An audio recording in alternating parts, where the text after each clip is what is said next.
Hello students, welcome to Study Khazana, and today we're going to do chapter number 3, the politics of plant development. Okay, and we have already previously discussed the first two chapters of this book, and today we're going to start chapter number 3, politics of plant development.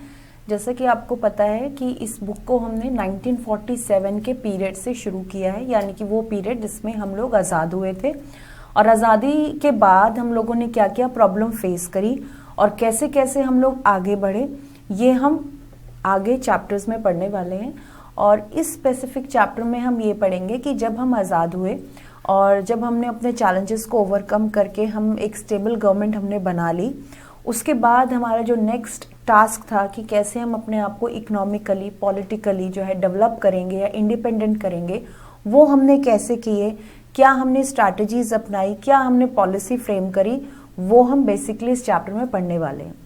इस chapter में हम जो खासकर पढ़ने वाले हैं वो है 5 ईयर प्लानिंग, 5 साल, जो 5 वर्षीय योजना जो है हम लोग करते हैं हर साल, और जिसके अंदर हर 5 साल की प्लानिंग की जाती है, इकोनॉमिक प्लानिंग की जाती है कि कहाँ कहाँ पैसा इन्वेस्ट किया जाएगा, कहाँ कहाँ डेवलपमेंट के ऊपर जो है स्ट्रेस दिया जाएगा। कंपेयर किया जाता है कि प्रीवियस के कंपैरिजन में इस साल हमने या इस बजट में हमें क्या क्या इन्वेस्ट करना है या क्या क्या हमने अचीव कर लिया है। इस तरीके की जो है प्लानिंग की जाती है 5 ईयर प्लानिंग में, और 5 ईयर प्लानिंग का जो चेयरमैन होता है वो देश का प्राइम मिनिस्टर होता है। अब 5 ईयर प्लानिंग जो है उसको नीति आयोग बोला जाता है, जैसे कि आपको पता है एनडीए गवर्नमेंट आने के बाद। ठीक है, अब इस चैप्टर में हम शुरू कर रहे हैं एक स्टोरी। इसमें बेसिकली जो है इस चैप्टर में शुरू की जा रही है, it's a story of Odisha, जिसके अंदर इसमें बताया गया है कि हम थोड़ा सा रीड कर लेते हैं कि Odisha which has one of the largest reserves of untapped iron ore in the country is being seen as an important investment destination. ठीक है, जिस समय की हम बात कर रहे हैं, जिस समय की हम बात कर रहे हैं, उस समय जो उड़ीसा है, उड़ीसा में जो है बहुत सा ऐसा आयरन ओर है जो अभी पूरी तरीके से एक्सप्लोर नहीं हुआ है, और गवर्नमेंट ने ये सोचा कि अगर हम यहाँ पे जो है इन्वेस्टमेंट करते हैं या फॉरेन इन्वेस्टमेंट्स को इनवाइट करते हैं तो बहुत जो है एक अट्रैक्टिव जगह हो सकती है इन्वेस्टमेंट के लिए। ठीक है, तो the government hopes to cash on this unprecedented demand for iron ore and has signed MOU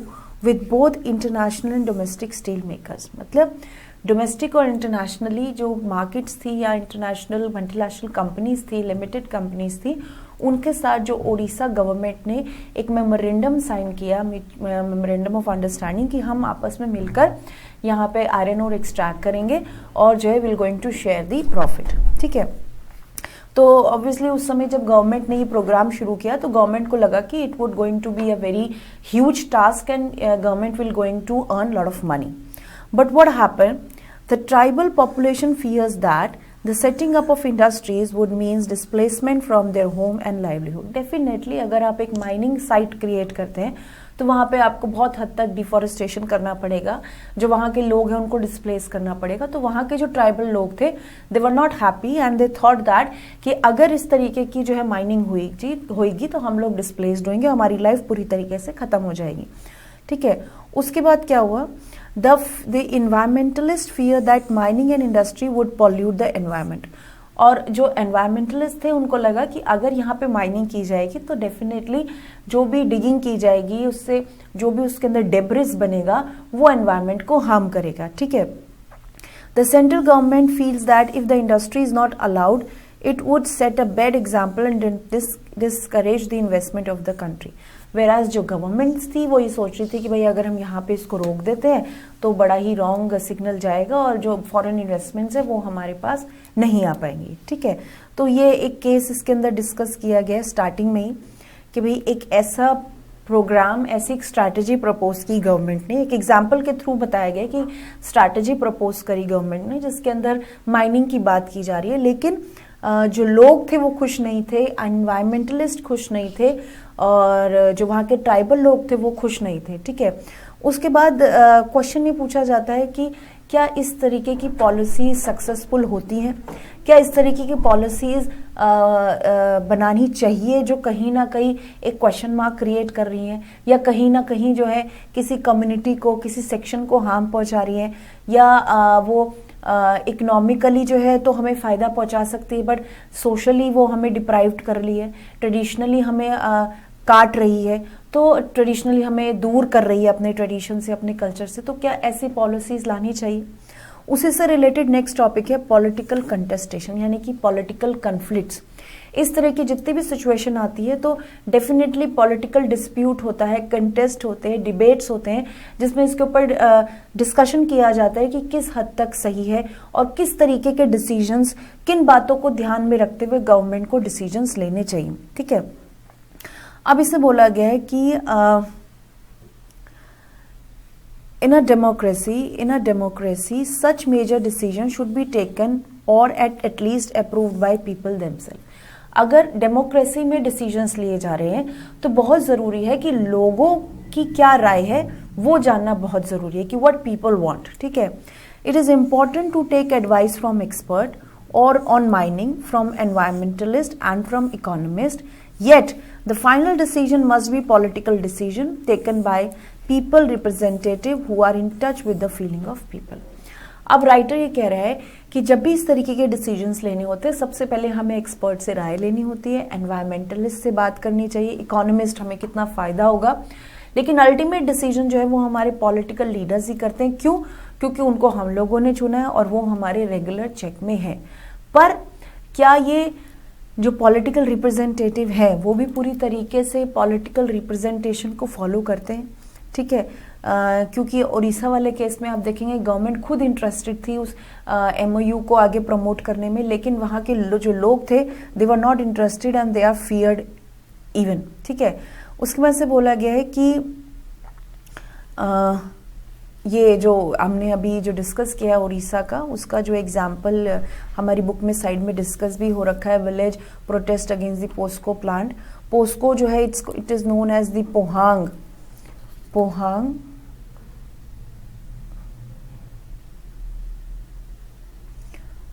Pohang iron and steel industry. ठीक है, and this is a company of South Korea. ठीक है, और जो है यही प्रोटेस्ट किया गया था कि जैसे मैंने आपको बताया कि पीपल वर फेयर्ड दैट कि यहाँ पे जो मेमोरेंडम साइन किया गया है, ये जो माइनिंग की गई है इससे हमें डेफिनेटली नुकसान होगा, और बहुत सारे लोग थे जो सड़कों पर आए जिन्होंने रिवॉल्ट किया। ठीक है, and later it was band और इसको रोक दिया गया था। ठीक है, तो इस तरीके के जो भी सामने इश्यूज आते हैं उसको किस तरीके से टैकल किया जाएगा, ये एक पॉलिटिकल कंटेस्टेशन है, एक डिबेट का इशू है, एक कन्फ्लिक्ट का इशू है कि अगर पीपल वर नॉट सेटिस्फाइड तो क्या उनके सेक पे, उनकी इच्छाओं को इग्नोर करके हमें डेवलपमेंट करनी चाहिए, हमें आगे स्टेप लेने चाहिए। ये एक जो है इशू है डिस्कशन का। उसके बाद से बोला गया है कि it was also agreed that this matter can not be left to businessman. मतलब अगर हम सपोज अगर इंडस्ट्रीज की बात कर रहे हैं तो इसका मतलब ये नहीं कि हम सिर्फ इंडस्ट्रीज की राय पूछें और बाकियों को इग्नोर कर दें, या फार्मर्स की राय पूछें और बाकियों को इग्नोर कर दें। ठीक है, तो गवर्नमेंट शुड प्ले अ की रोल। गवर्नमेंट को बहुत समझदारी से रिएक्ट करना है, ये देखना है कि कितनी बैलेंस्ड डिमांड है ये और कितना बैलेंस्ड डिसीजन होगा। ठीक है, क्योंकि अगर आप सिर्फ एक ग्रुप की बात सुन रहे हो और दूसरे ग्रुप को इग्नोर कर रहे हैं तो वो डिसीजन कभी भी सक्सेसफुल हो ही नहीं सकता। ठीक है, उसके बाद there was disagreement however on a kind of role that the government must play in ensuring growth with justice. ठीक है, तो बेसिकली गवर्नमेंट का जो रोल है वो बहुत इंपॉर्टेंट रोल होता है इस तरीके की सिचुएशन में, क्योंकि गवर्नमेंट को देखना है कि जो भी वो डिसीजन लेने वाली है या जिस भी डिसीजन को वो प्रमोट कर रही है उसके कॉन्सिक्वेंसेस क्या होंगे। ठीक है, most of these issues involve political judgement, required consultation among political parties and approval of the public. सबसे इम्पॉर्टेंट है कि इस तरीके के इश्यूज को हमेशा पॉलिटिकल डिस्कशन तो होनी ही चाहिए पर पब्लिक अप्रूवल भी होनी चाहिए। अगर पब्लिक अप्रूवल नहीं है तो बहुत ही कम चांसेस होते हैं कि वो जो पॉलिसी है वो आगे सक्सेसफुल हो पाती है। ठीक है, उसके बाद नेक्स्ट है आइडिया ऑफ डेवलपमेंट। तो यहाँ पे फिर क्वेश्चन ये उठता है कि तो सही डेवलपमेंट कैसी होनी चाहिए, मतलब जहाँ ठीक है गवर्नमेंट की नहीं सुनी जा रही, पॉलिटिकल एक्सपर्ट को भी साइड में रखा जा रहा है, पब्लिक ओपिनियन को ज़्यादा इंपॉर्टेंस दी जा रही है, तो फिर डेवलपमेंट होगी कैसे, डेवलपमेंट का सही मतलब क्या है। ठीक है, तो यहाँ पे जो आइडिया ऑफ डेवलपमेंट है वो ये कह रहा है कि for development has different meaning for different section of people. हर किसी के लिए जो डेवलपमेंट का मीनिंग है वो अलग अलग है।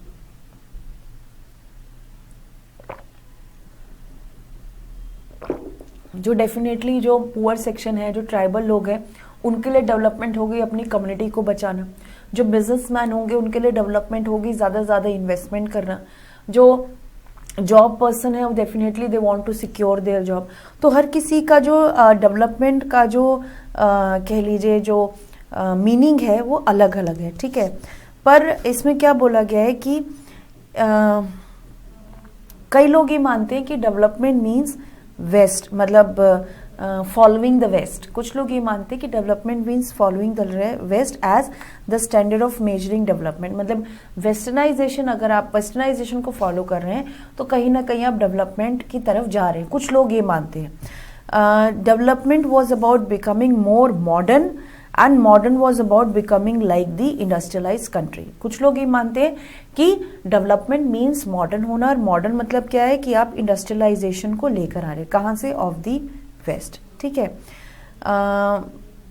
तो ये जो सोच है कॉमन इंसान की, ये सोच है कि development means urbanisation, westernisation, industrialisation. ठीक है, and it was believed that every country would go through the process of modernization as in the west। ऐसा बोला जाता है कि जैसा वेस्ट में हुआ था, जैसे वेस्ट में इंडस्ट्रीज फ्लो हुई, उसी तरह बाकी कंट्रीज में भी इसी तरीके से जो है इंडस्ट्रीज जो है बढ़ेंगी, मॉडर्नाइजेशन और वेस्टर्नाइजेशन आएगा। और इसके अंदर क्या होगा, which involve the background of traditional social structure and the rise of capitalism and liberalism.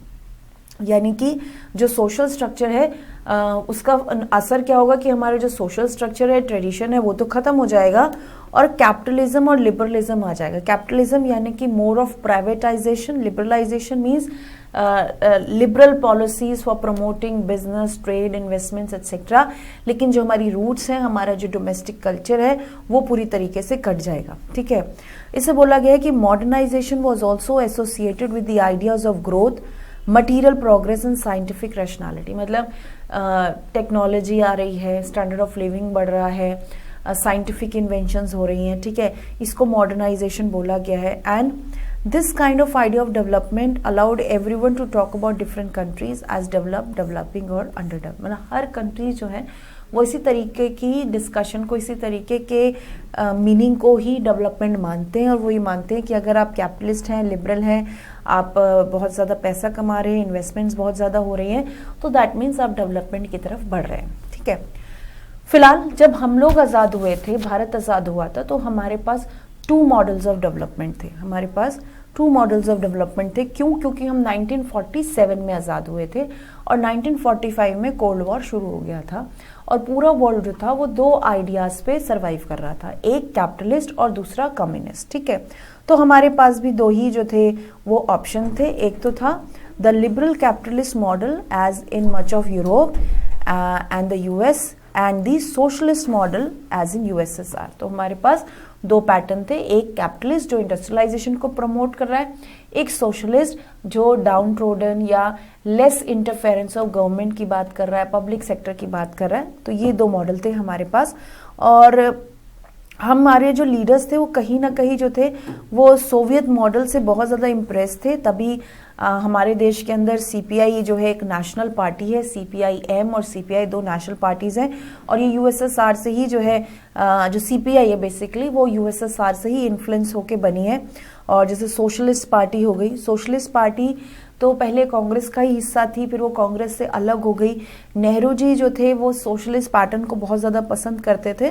तो we are having leaders who are actually committed और impressed with the communist idea. But हमने कभी भी एक आइडिया को ज़्यादा जो इम्पोर्टेंस नहीं दी। हम लोगों ने दोनों ही आइडियोलॉजीज को अपनाया and we generally called India as a mixed economy. ठीक है, अब इसे बोला गया है कि the nationalist leaders were clear that the economic concern of government of free India would have to be different from narrowly defined commercial function of the colonial government.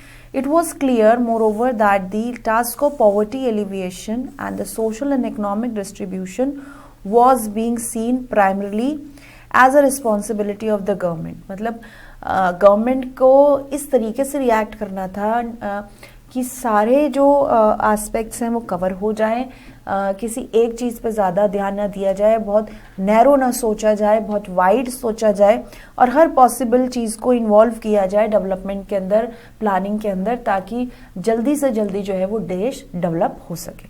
ठीक है, तो ये तो था आइडिया ऑफ डेवलपमेंट। उसके बाद next जो topic है वो प्लानिंग की जा रही है। प्लानिंग का जो कंसेप्ट है इंडिया में, ये भी बोरोड कंसेप्ट है। चाहे सेकेंड जो है हमारा जो यूएसएसआर से हमने ये प्लानिंग का कंसेप्ट लिया था, 5 ईयर प्लानिंग का कंसेप्ट, और पहले से ही हमारे माइंड में ये थॉट था कि जब भी हम अपने इकोनॉमिक लाइफ शुरू करेंगे या स्टेबल गवर्नमेंट शुरू करेंगे तो हम प्लानिंग पे ही ज़्यादा ध्यान देंगे और प्लानिंग के थ्रू ही जो है आगे बढ़ने की कोशिश करेंगे। और इसे बोला गया है कि despite the various differences there was a consensus on one point that development could not be left to private sectors, that these were the need of development to develop a design of plan of development. In fact, the idea of planning as a process of rebuilding economy earned a good deal of public support in 1940s and 1950s all over the world. मतलब जब planning की जाएगी तो पूरी तरीके से private sector को ज़्यादा इंपॉर्टेंस नहीं दी जाएगी, पब्लिक सपोर्ट भी मांगा जाएगा जो हमें मिला भी, और पब्लिक और प्राइवेट दोनों को ही साथ में रख के जो है प्लानिंग की जाएगी, प्लानिंग को प्रमोट किया जाएगा। और प्लानिंग कमीशन हमारे 1950 ऑनवर्ड शुरू हुआ था, और प्लानिंग कमीशन के अंदर डेफिनेटली जो हमारे चेयरमैन थे वो फर्स्ट प्राइम मिनिस्टर थे जवाहरलाल नेहरू, और हमने फिर first 5 year plan it was started from 1951 onwards हमने जो है प्लानिंग शुरू करी, एंड कुछ चीज़ों में हमें सक्सेस भी मिली, कुछ चीज़ों में हमें फेलियर भी मिला, but we have started the concept. और प्लानिंग जो है, जैसे मैंने आपको बताया कि प्लानिंग कमीशन का जो कंसेप्ट था ये कोई सडन इन्वेंशन नहीं था, ये हम सेकेंड जो है वर्ल्ड वॉर के टाइम से ही जो है इस जो है फॉलो कर रहे थे कि वर्ल्ड इकोनॉमीज को कि वो कैसे जो है स्ट्रैटेजीज प्लान कर रही हैं और कैसे वो अपने इकोनॉमिक प्लान्स और एग्जीक्यूट कर रही हैं। इन सब चीज़ों का हमारे पास पहले से ही ध्यान था, और जैसे ही हम आज़ाद हुए तो हमने भी उस कंसेप्ट को अपनाया और प्लानिंग कमीशन के थ्रू जो है स्ट्रैटेजीज प्रपोज करनी शुरू करी। ठीक है, और हमारे जो इंडस्ट्रियलिस्ट थे, a big section of big industrialists got together in 1944 and drafted a joint proposal for setting up planned economy in the country. Even जो हमारे इंडस्ट्रियलिस्ट थे वो भी ये मानते थे कि प्लान्ड इकोनॉमी होना बहुत ज़रूरी है, इसलिए उन्होंने जो है एक प्रपोजल तैयार किया जिसका नाम था बॉम्बे प्लान। बॉम्बे प्लान में क्या बोला इंडस्ट्रियलिस्ट ने? The Bombay plan wanted the state to take major initiative in industrial and other economic investments. मतलब वो ये मानते थे कि जितनी भी डेवलपमेंट हो इंडस्ट्रियलाइजेशन के अंदर, कैपिटलिज्म के अंदर, उसके अंदर स्टेट इंटरवेंशन होना चाहिए, क्योंकि मार्केट अगर फ्री करती जाएगी, इंडिपेंडेंट कर जाएगी, तो वहाँ पे स्टेबिलिटी कम हो जाएगी और हो सकता है मोनोपोली हो जाए, हो सकता है डिक्टेटरशिप हो जाए, हो सकता है जो प्रॉफिट है वो प्रॉपरली शेयर्ड ना हो, प्रॉपरली डिस्ट्रीब्यूट ना हो। तो 1944 में जो बॉम्बे प्लान आया था उसके अंदर बोला गया कि हम लोग चाहते हैं कि जो भी इंडस्ट्रियल चेंज हो, डेवलपमेंट हो, उसके अंदर स्टेट की इंटरवेंशन होनी चाहिए। ठीक है, thus from left to right planning for development was most obvious choice for countries after independence. मतलब जितने भी लोग थे जो गवर्नमेंट के फेवर में थे, गवर्नमेंट के फेवर में नहीं थे, उन सब ने ये जॉइंट कंसेंसस से माना कि देश की डेवलपमेंट तभी हो सकती है जब हम प्लानिंग के ऊपर ध्यान देंगे। ठीक है, इसमें लेफ्ट टू राइट का वर्ड आया है, तो मैं ऊपर आप पे what is the difference between left and right ये आपको बताना चाहूँगी।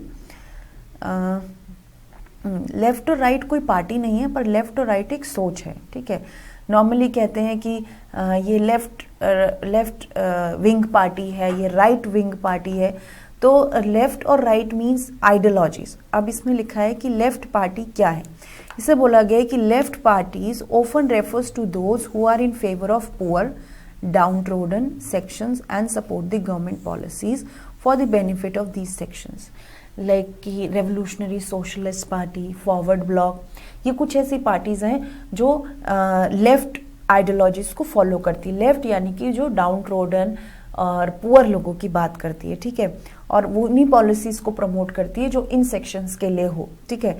पर वेयरएज जो राइट है, राइट फॉलो करती है free competition, market economy alone ensure the progress and that the government should not unnecessarily intervene in the economy, ठीक है। तो ये जो है वेस्टर्नाइजेशन, इंडस्ट्रियलाइजेशन, कैपिटलिज्म, लिबरलिज्म को प्रमोट करती है। और जैसे कि आपकी एनडीए पार्टी हो गई, यूपीए पार्टी हो गई, ये सारी जो अलायंसेज हैं वो राइट आइडियोलॉजीज पे काम करती हैं, ठीक है।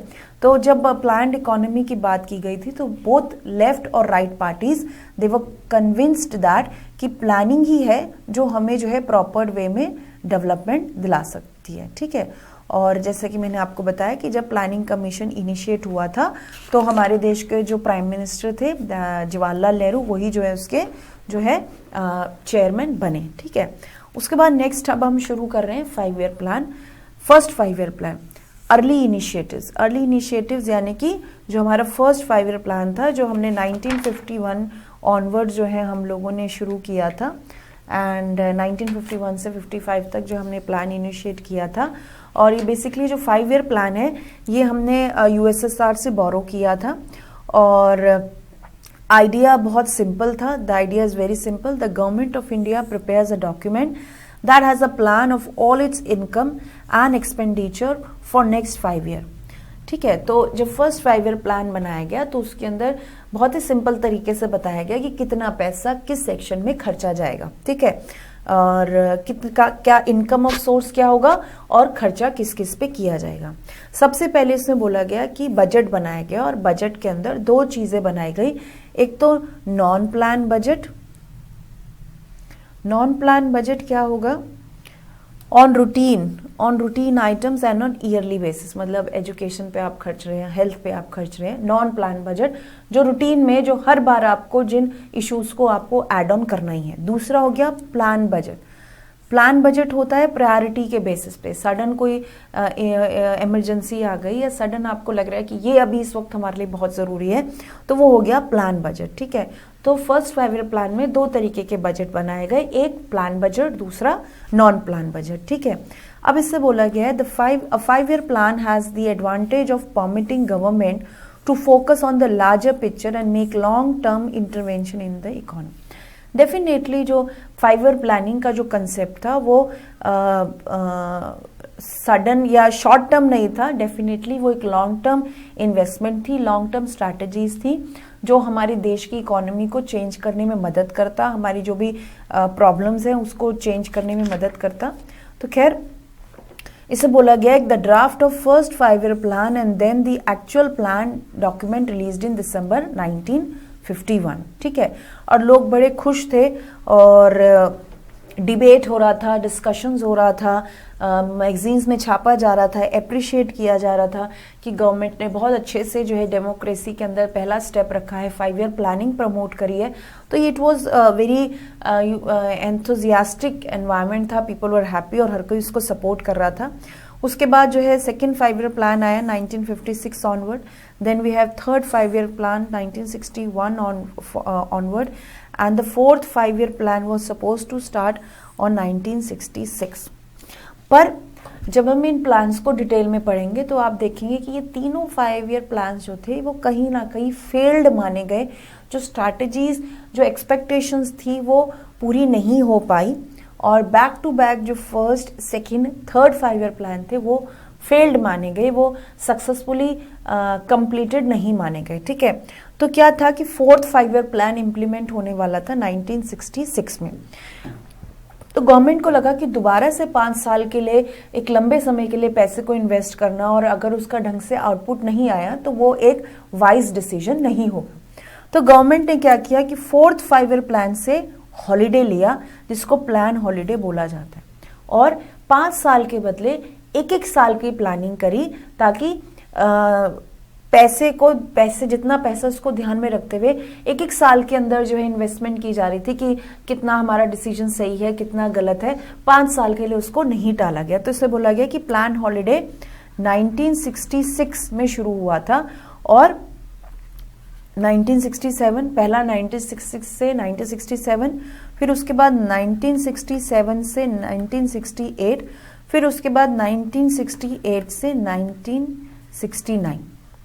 तो ये जो है प्लान हॉलिडे बनाया गया। उसके बाद 69 के बाद फिर 4th 5 ईयर प्लान को प्रपोज किया गया। ठीक है, तो इसमें और प्लान हॉलिडे के बारे में ज्यादा नहीं बताया गया, बस आपको ईयर्स पता होने चाहिए कि वो कौन से 3 साल जो थे जिसमें प्लान हॉलिडे को प्रपोज किया गया था। उसके बाद नेक्स्ट इसमें जो है that is first 5 year plan. First 5 year plan था क्या? अब फर्स्ट 5 ईयर प्लान मैंने आपको बताया कि 1951 से 55 या 56, आप दोनों ईयर बोल सकते हैं, जो है जो 5 ईयर प्लान जो है वो शुरू हुआ था। और इसके जो मेन ड्राफ्टिंग मेनली तो पीसी महाल बोनिस है जिनका नाम लिया जाता है ड्राफ्टिंग के अंदर 5 ईयर प्लान्स का, लेकिन इनमें एक यंग इकोनॉमिस्ट थे जिनका नाम था के.एन. राज। ठीक है, के.एन. राज जो फर्स्ट 5 ईयर प्लान के ड्राफ्टिंग कमेटी में थे, उन्होंने बोला कि हमारा जो प्लानिंग जो स्ट्रैटेजी होनी चाहिए वो like it should be hasten slowly, हमें धीरे धीरे खुलना चाहिए, धीरे धीरे जो है हमें अपने ऑब्जेक्टिव्स को एक्सपैंड करना चाहिए। ठीक है, और for the first 2 decades as the fast rate of development might endanger democracy. अगर हम बहुत जल्दी जल्दी डेवलपमेंट करने की कोशिश करेंगे तो डेफिनेटली हमारी डेमोक्रेसी जो है वो खतरे में पड़ सकती है। ठीक है, अब इसे बोला गया है जो फर्स्ट 5 ईयर प्लान था वो मेनली एग्रेरियन सेक्टर, ठीक है, इन्वेस्टमेंट्स इन डैम, इरिगेशन और इस चीज़ पे उन्होंने ज़्यादा ध्यान दिया। और क्योंकि जब हमारा देश आज़ाद हुआ था ना, तो हमारी जो लैंड थी वो पाकिस्तान के पास चली गई थी, कुछ लैंड जो थी वो पाकिस्तान के साथ शेयर हो गई थी, तो काफ़ी हद तक हमारा जो फ्लरिश्ड लैंड थी वो डिवाइड हो गई। तो हमारा एग्रेरियन सिस्टम जो था दोबारा से रीएस्टैब्लिश हुआ और huge allocations, large scale projects बनाए गए, जैसे कि भाखरा नांगल डैम जो था उसको जो है बनाया गया, जो एक सबसे बड़ी अचीवमेंट थी फर्स्ट 5 ईयर प्लान की।